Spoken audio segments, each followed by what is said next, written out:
আজকে আমাদের সংবাদ সম্মেলনের বিষয়টি আপনারা জেনেছেন। আমাদের এক্ষেত্রে সুস্পষ্ট দাবি, সেটা হচ্ছে দেশের বিদ্যমান বাংলাদেশের প্রতিটি ধর্মের অবমাননার ক্ষেত্রে সুনির্দিষ্টভাবে আইন প্রণয়ন এবং সেক্ষেত্রে আইনের সমান প্রয়োগ করতে হবে। আমাদের অতীত অভিজ্ঞতা বলে যে ধর্মীয় সংখ্যালঘুদের ধর্ম অবমাননার ক্ষেত্রে ঠিক যতটা উৎসাহী হওয়া উচিত রাষ্ট্রের আইন শৃঙ্খলা রক্ষাকারী বাহিনী, ঠিক ততটা সহযোগিতা আমরা পাই না। বাংলাদেশে আমরা সরকারকে ধন্যবাদ জানাতে চাই, অন্যান্য বছরের তুলনায় এবছর দুর্গাপূজার আগে সাম্প্রদায়িক সমস্যা যেটা এটা অনেক কম হয়েছে, কিন্তু যেটুকু হয়েছে আর সেটুকু আমরা আশা করি না। এই বাংলাদেশে আমরা দাবি করি যে সাম্প্রদায়িক সম্প্রীতির একটি অনন্য উদাহরণ। সেক্ষেত্রে দুর্গাপূজায় আমরা চাই যে এমন একটি দুর্গাপূজা আমরা করতে পারি যেক্ষেত্রে কোনো বছর দুর্গাপূজার আগে কোনো প্রতিমা ভাঙচুর যেন না হয়। সামাজিক যোগাযোগ মাধ্যমে আপনারা দেখে থাকবেন প্রতিটি পূজার যখন নিয়ম তোলা করা হয় একটি বিশেষ কিছু অন্তর্গত ক্ষুদ্র হলেও একটু উল্লেখযোগ্য একটি অংশ ধর্মীয় কটূক্তি করে থাকে।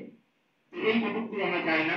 এই বাংলাদেশে ধর্মীয় কটূক্তিকারী যেই হোক, সেক্ষেত্রে যদি কেউ আমরা দেখেছি সাম্প্রতিক সময় রাজশাহী বিশ্ববিদ্যালয়ে মোহাম্মদ আব্দুল বরাক নামে একটি ছেলেকে কোরআন অবমাননা করেছে, আমরা সেটির প্রতিবাদ জানাই।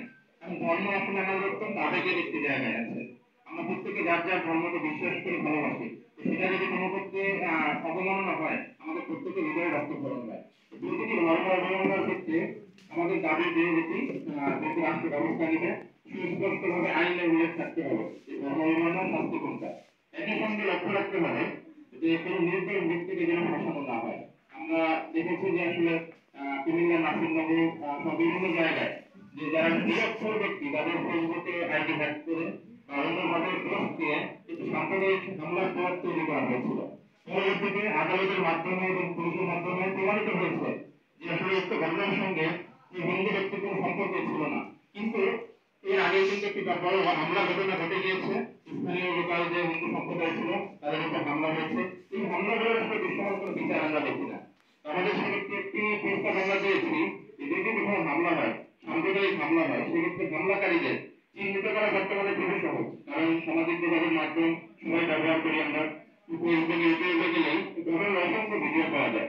হামলাকারীদের সম্পত্তি প্রয়োগ করে যদি সেক্ষেত্রে হামলার শিকার ব্যক্তিদের ক্ষতিপূরণ দেওয়া হয়, তাহলে আমার মনে হয় যারা হামলা করার চিন্তা ভাবনা করে তারা ভবিষ্যতে দুইবার চিন্তা ভাবনা করবে যে আমি হামলা করবো কি করবো না। রাষ্ট্র যদি সক্ষম হচ্ছে, আমাদের দাবি যেটা হচ্ছে সুস্পষ্ট আইন প্রণয়ন করতে হবে এবং এই আইনের ভিত্তিতে রাষ্ট্র যেগুলো ধর্মের দিক থেকে রাষ্ট্রকে অপরাধীকে সেটাকে আইনের সমান প্রয়োগ নিশ্চিত করতে হবে। এটি হচ্ছে আমাদের আজকের দাবি।